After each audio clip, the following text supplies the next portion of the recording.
Welcome students. मी professor Sumit Jadhav तुमचं सर्वांचं स्वागत करतो क्लास 11च्या फिजिक्स लेक्चरमध्ये. आपण बघत आहोत टॉपिक युनिट्स अँड मेजरमेंट आणि त्यातला आज आपण पॉईंट बघणार आहोत तो म्हणजेच मेजरमेंट ऑफ टाईम, की कशा पद्धतीनं आपण टाईम मेजर करतो.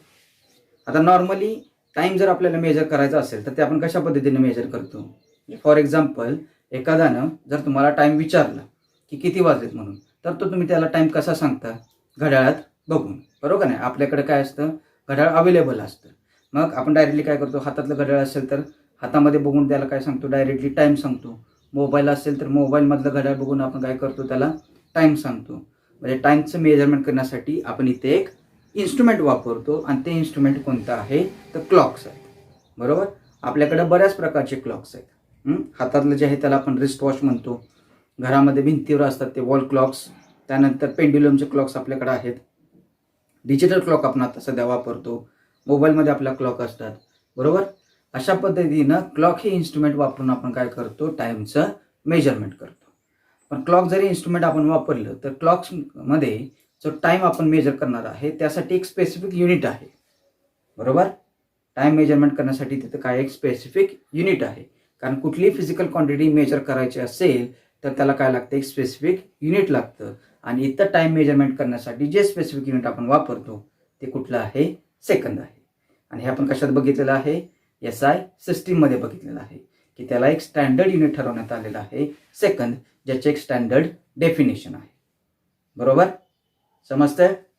टाईमचं मेजरमेंट करण्यासाठी जी आपण युनिट वापरणार ते कुठलं आहे, सेकंद आहे. आणि त्याची एक स्टँडर्ड डेफिनेशन आहे. सेकंद हे युनिट फार पूर्वी काळी काय करण्यात आलं, ठरवण्यात आलं. आणि काळानुसार त्याच्या डेफिनेशनमध्ये काय होत झालं, चेंज होत झालं. बाकी युनिट कुठं आपण चेंज केलेलं नाही. प्रत्येक सिस्टीममध्ये आपण टाईमचं मेजरमेंट करण्यासाठी युनिट कुठलं वापरतो, सेकंदच वापरतो. फक्त काळानुसार त्याची डेफिनेशन काय होत गेलेली आहे, चेंज होत गेलेली आहे. मग सगळ्यात पहिल्यांदा ज्यावेळेस सेकंडची डेफिनेशन तयार करण्यात आली, म्हणजे फार पूर्वीच्या काळी सगळ्यात पहिल्यांदा ज्यावेळेस सेकंडची डेफिनेशन तयार करण्यात आली, ती सेकंडची डेफिनेशन तयार करण्यासाठी ॲज अ रेफरन्स म्हणून तिथं कोणती गोष्ट कन्सिडर करण्यात आली? बघा, प्रत्येक फिजिकल क्वांटिटीला काय लागतं, युनिट लागतं. आणि युनिट ठरवायचा असेल तर त्याला काही ना काही रेफरन्स लागतो. तसं टाईमचं मेजरमेंट करण्यासाठी सेकंद हे युनिट ज्यावेळी ठरवण्यात आलं तर त्याला पण काहीतरी रेफरन्स पाहिजे. मग त्या काळी तो जो रेफरन्स आहे तो रेफरन्स त्यावेळी त्याला रेफरन्स म्हणून कोणती गोष्ट कन्सिडर करण्यात आली होती तर ती होती the rotation of earth. Rotation of earth about itself. बघा काय सांगतोय, ज्यावेळी सेकंडची डेफिनेशन तयार करण्यात आली होती त्यावेळी त्याला ॲज अ रेफरन्स म्हणून कुठला टाइम घेतला होता तर रोटेशन ऑफ अर्थचा, पृथ्वीचा स्वतःभोवती फिरण्याचा जो टाइम आहे तो टाइम त्या ठिकाणी ॲज अ रेफरन्स म्हणून कन्सिडर करण्यात आला होता.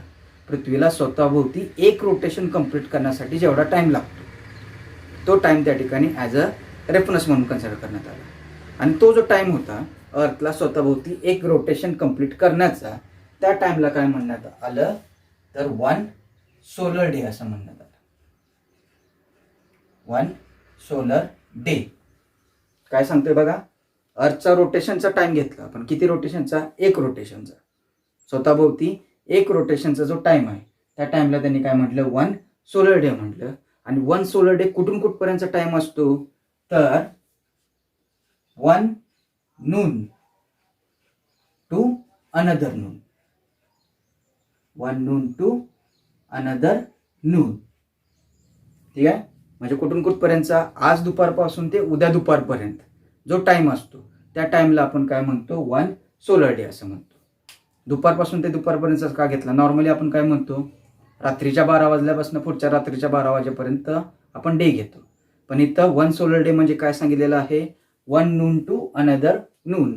का तर त्यावेळी सूर्य बरोबर कुठे असतो, आपल्या डोक्यावरती असतो, दुपारी. ठीक आहे, ह्या दुपारपासून परत फिरून परत तो कुठे येणार आहे, इथं आला तर त्याला आपण काय म्हणणार, 1 सोलर डे असं म्हणणार.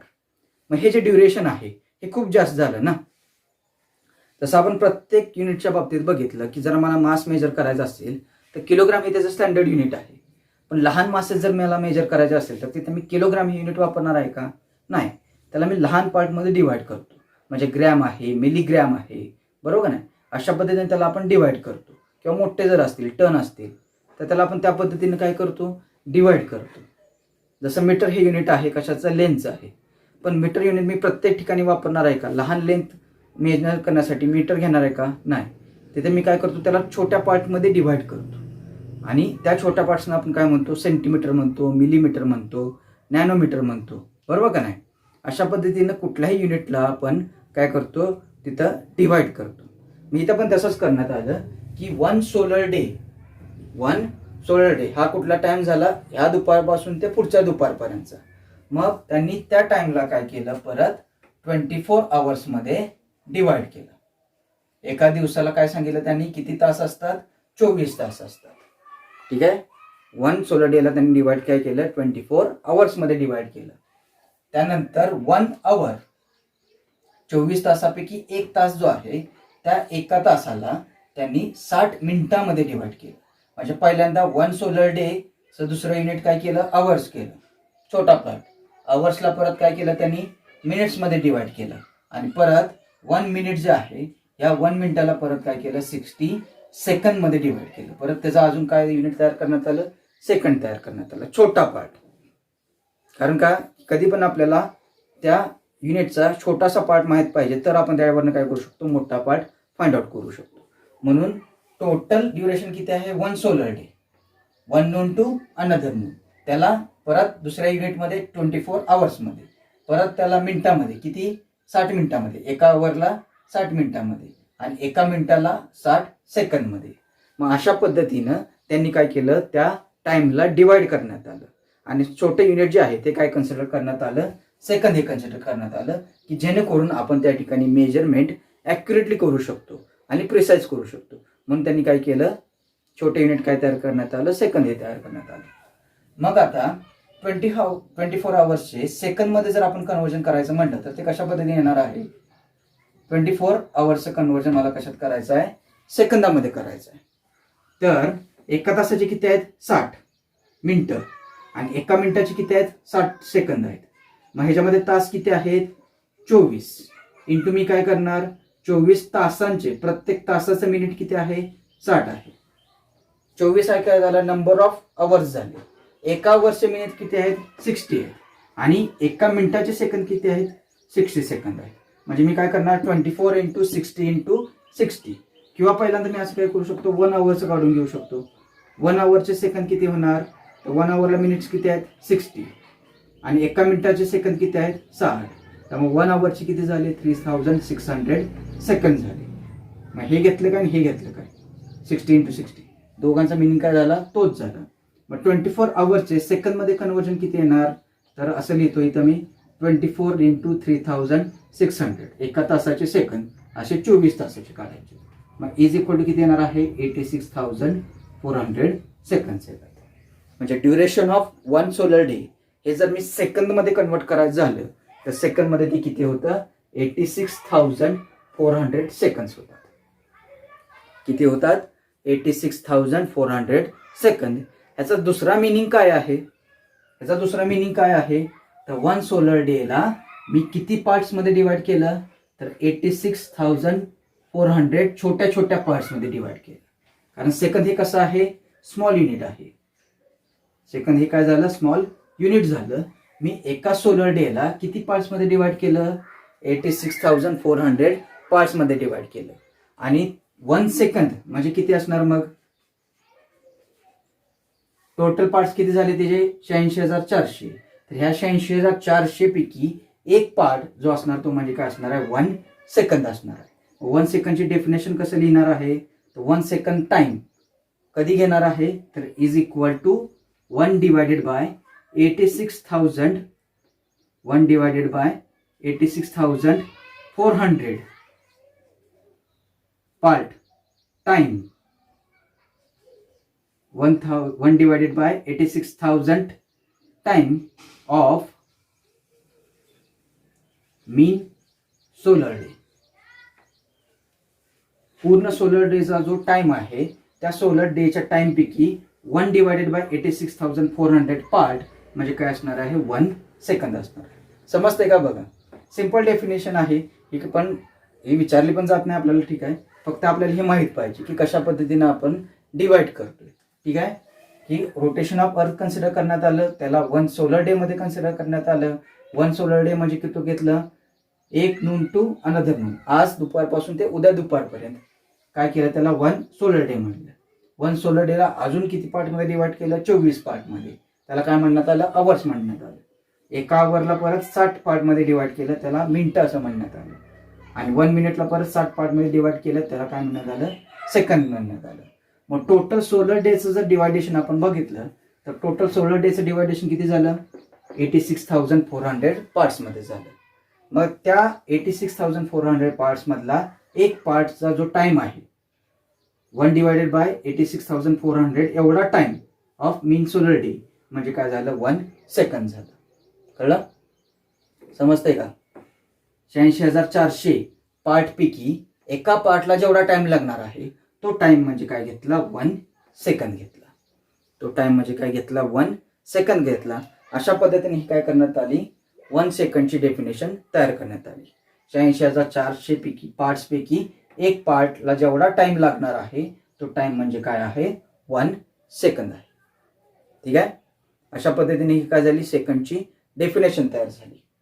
मग आता पुढं जसं काळ बदलत जाईल तसं काय होत राहायला आलं की अजून ऑब्झर्वेशन्स वाढायला लागले. आणि त्याच्यामध्ये त्यांना काय ऑब्झर्व झालं की अर्थचा जो रोटेशनचा टाइम आहे तो अर्थचा रोटेशनचा टाइम काय होतोय, त्या ठिकाणी चेंज होतोय. तो काय होत लागला, डिक्रीज व्हायला लागला.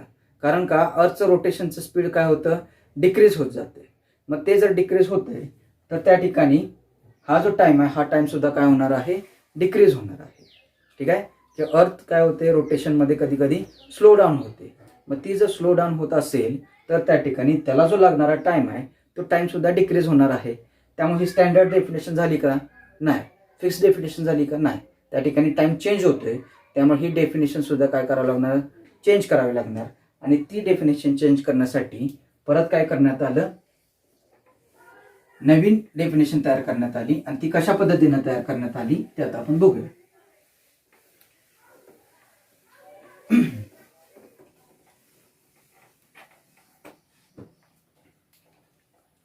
अशा पद्धतीने आपण काय बघितलं, सोलर क्लॉक, की त्या सोलर क्लॉकमध्ये अर्थचं रोटेशन आपण कन्सिडर करतो.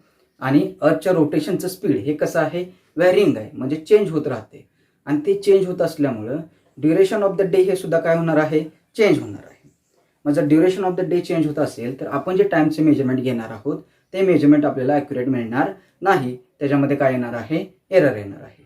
मग हा एरर मिनिमाइज करावा किंवा आपल्याला ॲक्युरेट मेजरमेंट टाइमचं घेता यावं यासाठी एक नवीन क्लॉक तयार करण्यात आलं. आणि त्या क्लॉकला आपण काय म्हणतो, ॲटॉमिक क्लॉक असं म्हणतो, की जे आपल्याला ॲक्युरेट मेजरमेंट ऑफ टाइम देतं. कुठलं क्लॉक, ॲटॉमिक क्लॉक. मग आता ह्या क्लॉकमध्ये नेमकं काय करण्यात आलं होतं, तर ह्या क्लॉकमध्ये काय घेतलं होतं, एक ॲटम कन्सिडर करण्यात आला होता. कुठला ॲटम कन्सिडर करण्यात आला होता, तर सेसियम 133 हा ॲटम त्याच्यामध्ये कन्सिडर करण्यात आला होता. आणि ह्या ॲटममध्ये ज्यावेळी इंटरस्टेट ट्रान्झिशन्स होणार आहेत आणि त्या इंटरस्टेट ट्रान्झिशन झाल्यानंतर त्याच्यामधनं जे व्हायब्रेशन्स बाहेर पडणार आहेत त्या पिरियॉडिक व्हायब्रेशन्सवरती त्या ठिकाणी टाइम हे मेजर करण्यात आला होता. बघा नेमकं काय सांगतो ह्याच्यामध्ये, की त्या ॲटॉमिक क्लॉकमध्ये सेसियम 133 हा ॲटम कन्सिडर करण्यात आला. आणि ह्या ॲटमच्या 2 स्टेट्समध्ये जे इंटर ॲटॉमिक ट्रान्झिशन्स होणार आहेत, 2 स्टेट्समध्ये त्या ठिकाणी जे ट्रान्झिशन्स होणार आहेत आणि त्या ट्रान्झिशनमधून जे व्हायब्रेशन्स बाहेर पडणार आहेत त्या पिरियॉडिक व्हायब्रेशन्सवरती त्या ठिकाणी टाइम मेजर करण्यात आला. मग आता इंटरस्टेट ट्रान्झिशन्स म्हणजे काय, तर त्या कशा पद्धतीने बघा, समजा मी हा काय कन्सिडर केला, तर ॲटमचा न्यूक्लियस कन्सिडर केला. त्याच्यामध्ये काय असतात, प्रोटॉन्स आणि न्यूट्रॉन्स असतात. त्याच्या भोवती काय असतात, अशा पद्धतीनं ऑर्बिट्स असतात. आणि त्या ऑर्बिट्समध्ये काय असणार आहेत, इलेक्ट्रॉन्स असणार आहेत, बरोबर नाही. ह्या ऑर्बिटमध्ये काय असणार आहेत, अशा पद्धतीनं इलेक्ट्रॉन्स असणार आहेत. 2 इलेक्ट्रॉन परत इथं अशा पद्धतीनं त्या ऑर्बिटमध्ये इलेक्ट्रॉन रिव्हॉल्व करत असणार आहेत. मग ह्या ॲटॉमिक क्लॉकमध्ये काय केलेलं आहे, सेसियमचा जो ॲटम आहे त्या ॲटमच्या 2 स्टेट्समध्ये, त्या ॲटमच्या 2 स्टेट्स म्हणजे काय, ऑर्बिट्स. 2 स्टेट्स म्हणजे काय, ऑर्बिट्स. समजा अशा पद्धतीनं अजून एक इथं काय आपण ऑर्बिट कन्सिडर करूया. ह्याच्यामध्ये पण काय काय इलेक्ट्रॉन्स आहेत. मग ह्या ॲटममध्ये इंटरस्टेट ट्रान्झिशन जे होतात, इंटरस्टेट ट्रान्झिशन म्हणजे काय की इथला इलेक्ट्रॉन इकडे जाणे आणि परत तो काय नाही रिटर्न त्याच ऑर्बिटमध्ये येणे, ह्याला काय म्हटलं जातं इंटरस्टेट ट्रान्झिशन्स असं म्हटलं जातं. ऑर्बिट टू ऑर्बिट म्हणजे एका ऑर्बिटमधून दुसऱ्या ऑर्बिटमध्ये जायचं आणि परत आपल्या ऑर्बिटमध्ये रिटर्न यायचं, असं ज्यावेळी होत राहतं त्यावेळी त्या ठिकाणी काय होणार आहे त्याला आपण इंटरस्टेट ट्रान्झिशन्स असं म्हणणार. ठीक आहे, त्याला काय म्हणतो आपण इंटरस्टेट ट्रान्झिशन्स. मग हे जे इंटरस्टेट ट्रान्झिशन्स होणार आहेत ह्या ट्रान्झिशनमध्ये काय होतात व्हायब्रेशन्स बाहेर पडतात, थोडक्यात रेडिएशन्स बाहेर पडतात.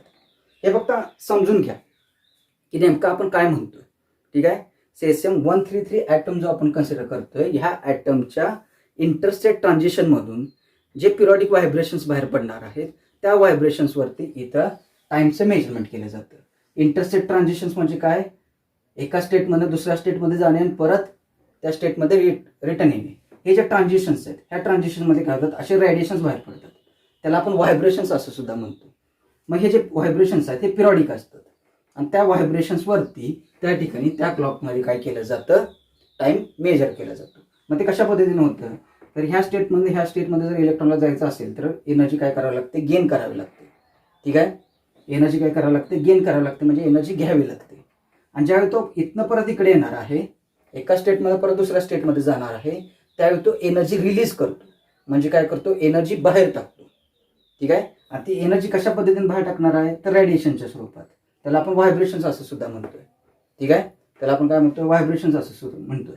मग हे जे रेडिएशन्स बाहेर पडणार आहेत ह्या रेडिएशनचे जे व्हायब्रेशन्स आहेत ठीक आहे त्या व्हायब्रेशन्सवरती आपण काय करतोय त्या ॲटॉमिक क्लॉकमध्ये टाइम मेजर करतोय.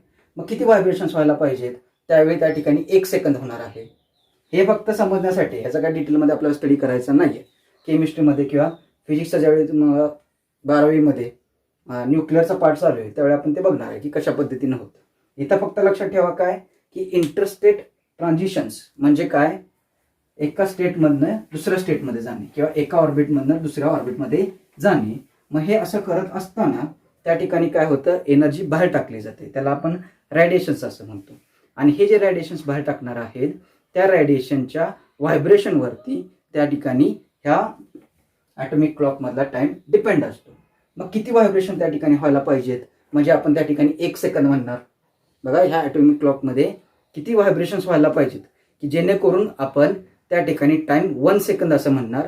तर त्याचा नंबर किती आहे तर 9,192,631,770 व्हायब्रेशन्स ज्यावेळी त्या cesium-133 ॲटममध्ये किती व्हायब्रेशन्स होत असतील लक्षात काय ठेवायचं एवढाच नंबर cesium-133 ॲटॉमिक क्लॉकमध्ये ते कसं होतं हे इम्पॉर्टंट नाही आहे आपल्याला आत्ता ह्या कंडिशनला.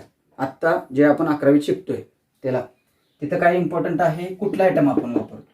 ॲटॉमिक क्लॉकमध्ये कुठला ॲटम वापरला जातो cesium-133 आणि ह्या cesium-133 मध्ये एवढे व्हायब्रेशन्स कुठं व्हायला पाहिजेत त्या ॲटमच्या 2 सुपरफाईन स्टेट्समध्ये व्हायला पाहिजेत. ठीक आहे, ज्यावेळी आपण 2 सुपरफाईन स्टेट्स त्याच्या कन्सिडर करतो आणि त्या सुपरफाईन स्टेट्समध्ये जर त्या ठिकाणी इंटरस्टेट ट्रान्झिशन्स होत असतील तर त्या ट्रान्झिशनमधून जे व्हायब्रेशन्स प्रोड्यूस होणार आहेत ते किती व्हायला पाहिजेत एवढे व्हायब्रेशन्स प्रोड्यूस व्हायला पाहिजेत. काय सांगतोय एक एक शब्द नीट ऐका. ठीक आहे, काय सांगितलं की सेसियम ॲटममध्ये ज्या त्याच्या 2 सुपरफाईन स्टेट्स आहेत. सुपरफाईन स्टेट्स म्हणजे काय त्यांच्या ऑर्बिट्स, त्या ऑर्बिटमध्ये इंटरस्टेट ट्रान्झिशनमधून जे नंबर ऑफ पिरियॉडिक व्हायब्रेशन्स बाहेर पडतात त्या पिरियॉडिक व्हायब्रेशन्सवरती त्या ठिकाणी टाइम डिपेंडंट असतो. आणि त्या व्हायब्रेशन्स किती व्हायला पाहिजेत एवढ्या व्हायब्रेशन्स व्हायला पाहिजेत. एवढ्या व्हायब्रेशन जर त्या ठिकाणी झाल्या तर त्या क्लॉकमध्ये किती टाइम होतो 1 सेकंद. त्याच्यामध्ये टाइम किती मेजर केला जातो 1 सेकंद म्हटलं जातं. कळलं का काय सांगितलं cesium-133 ॲटममध्ये 2 सुपरफाईन स्टेट्समध्ये इंटरस्टेट ट्रान्झिशन झाल्यानंतर त्याच्यामधनं जे व्हायब्रेशन्स बाहेर पडणार आहेत पिरियॉडिक व्हायब्रेशन्स त्या व्हायब्रेशनवरती इथं त्याचा टाइम डिपेंडंट आहे. ज्यावेळी त्या ॲटममध्ये 9,192,631,770 एवढे व्हायब्रेशन्स होत असतील तर त्या ॲटॉमिक क्लॉकमध्ये टाइम किती झालेला असणार आहे 1 सेकंद झालेला असणार आहे. हे काय आहे ॲटॉमिक क्लॉक आहे. ठीक आहे, त्याला काय म्हटलं जातं ॲटॉमिक क्लॉक असं म्हटलं जातं आणि हे ॲक्युरेट आहे. म्हणजे most accurate value of time आपल्याला कोण देतं, तर ॲटॉमिक क्लॉक देतं. अशा पद्धतीनं आपण काय करतो, सध्या टाइम मेजरमेंट करण्यासाठी ॲटॉमिक क्लॉक वापरतो ॲक्युरेटली मेजर करण्यासाठी. नॉर्मली आपण काय करतो, वॉचेस वापरतो, बरोबर नाही, घड्याळ, जे कशावर डिपेंडंट आपण म्हणतो, तर ड्युरेशन ऑफ 1 सोलर डे म्हणतो. तसंच जे रिस्ट वॉच आपण वापरतो त्याच्यामध्ये सुद्धा काय केलं जातं, एक क्रिस्टल वापरलं जातं आणि त्या क्रिस्टलच्या व्हायब्रेशन्सवरती तिथं टाइम मेजर केला जातो. म्हणजे बघा, पहिलं काय सांगितलं मी तुम्हाला, सोलर क्लॉक सांगितलं, की त्या सोलर क्लॉकमध्ये काय होतंय, सोलर डेच्या ड्युरेशनवरती आपण टाइम मेजर करतोय.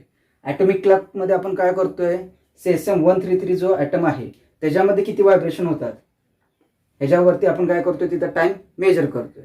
सेसियम 133 ॲटमच्या 2 सुपरफाईन स्टेटमध्ये इंटरस्टेट ट्रान्झिशनमधून जेवढे नंबर ऑफ व्हायब्रेशन्स बाहेर पडणार आहेत एवढे, ठीक आहे. किती व्हायब्रेशन बाहेर पडायला पाहिजेत, 9192631770 व्हायब्रेशन्स जर त्या ठिकाणी त्या ट्रान्झिशनमधून बाहेर पडत असतील तर त्या घड्याळ आपल्याला किती दाखवणार आहे, ते क्लॉक आपल्याला किती दाखवणार आहे, 1 सेकंद दाखवणार आहे. मग तसंच जे आपण रिस्ट वॉचेस वापरतो तर त्या रिस्ट वॉचेसमध्ये एक क्रिस्टल वापरलं जातं, त्याला क्वार्ट्ज क्रिस्टल असं म्हटलं जातं. कसला क्रिस्टल आहे तो, क्वार्ट्ज, QUARTZ, क्वार्ट्ज क्रिस्टल. मग हा जो क्वार्ट्ज क्रिस्टल बघा, तुम्ही घड्याळाच्या नावावरती मध्ये बघितलं असेल, घड्याळाच्या तिथं सेंटरला वॉल क्लॉक जे असतात त्या वॉल क्लॉकच्या सेंटरला तिथं असं क्वार्ट्ज कंपनीचं नाव लिहिलेलं असतं. तर क्वार्ट्ज पण काय असतो, एक क्रिस्टल असतो आणि त्या क्रिस्टलचा त्या ठिकाणी आपण काय करतो, एक ट्युनिंग फोर्क वापरतो. कशामध्ये, रिस्ट वॉचमध्ये. रिस्ट वॉचमध्ये ज्यावेळी आपण टाइम मेजर करणार आहे तर टाइम मेजरमेंट करण्यासाठी त्या रिस्ट वॉचमध्ये आपण क्वार्ट्ज